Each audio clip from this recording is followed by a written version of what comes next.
हाँ बेन नाम बोल दो तुम्हारे। सविताबेन रामसिंहभाई आर वसावा, प्राथमिक शाळा માંડળ। નવતર પ્રયોગનું શીર્ષક છે model four social science study. મારી સમસ્યા છે સામાજિક વિજ્ઞાનને સમજવામાં પડતી મુશ્કેલી। સામાજિક વિજ્ઞાનને સમજવામાં પડતી મુશ્કેલીને દૂર કરવા માટે મેં પ્રવૃત્તિઓ કરી છે, મોડેલ્સ કર્યા છે અને પ્રોજેક્ટ તૈયાર કરવામાં આવ્યા છે। જે પ્રોજેક્ટ તૈયાર કર્યા છે તે એલો આધારિત પ્રોજેક્ટ તૈયાર કરવામાં આવ્યા છે અને એલો આધારિત નિષ્પત્તિઓ સિદ્ધ કરવામાં આવી છે। અહીંયા જે દેખાય છે તે ધોરણ 8નું આ પ્રોજેક્ટ ધોરણ 8નો એકમ છે કે સ્વાતંત્ર્ય ચળવળ। તો ગાંધીજીના બે પાસા હતા, રચનાત્મક અને ખંડનાત્મક પાસા। રચનાત્મક પાસામાં મેં ચરખાને મહત્ત્વ આપવામાં આવ્યું છે અને એની અંદર સ્વદેશી જે પણ ચીજ વસ્તુ છે એનો ઉપયોગ કરવો જોઈએ એવો ગાંધીજીનો આગ્રહ ચરખા દ્વારા નિર્દેશ કર્યો છે। ગાંધીજી સ્વચ્છતાના આગ્રહી હતા।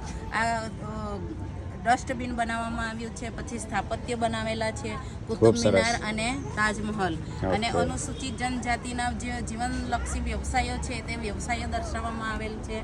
વાતાવરણના લેયર્સ બતાવવામાં આવેલ છે અને વિવિધ પ્રકારના રહેઠાણો જેમ કે કચ્છનો ભૂંગો, આ સંચાર માધ્યમો છે। સંચાર માધ્યમોમાં સ્માર્ટફોન બનાવવામાં આવેલ છે અને ટીવી, રેડિયો, લેપટોપ, એ રીતે સંચાર માધ્યમો શું હોઈ શકે તે પણ દર્શાવવામાં આવે છે। હવે એલો આધારિત હવે જોઈ શકીએ છીએ કે કાયદા ઘડવાની પ્રક્રિયાનું વર્ણન, ભારતનું ન્યાયતંત્ર, તો એમાં તાલુકા અદાલત, જિલ્લા અદાલત, વડી અદાલત અને સર્વોચ્ચ અદાલત, એ જ રીતે ગુજરાતના ખનિજો દર્શાવવામાં આવ્યા છે। આ જે ગુજરાતના ખનિજો છે, જ્યારે અહીંયા જે છે તે ભારતના ખનિજો છે અને દુનિયાના ખનિજો છે, એટલે ભારતના દુનિયાના ખનિજો દર્શાવવામાં આવેલ છે।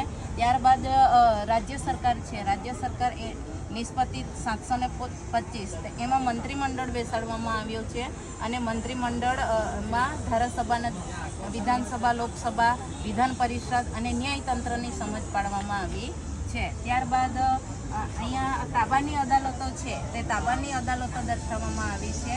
નજરી અદાલત, વડી અદાલત, લોક અદાલત, સર્વોચ્ચ અદાલત અને વિવિધ પ્રકારની અદાલતોનો નિર્દેશ કરવામાં આવ્યા છે।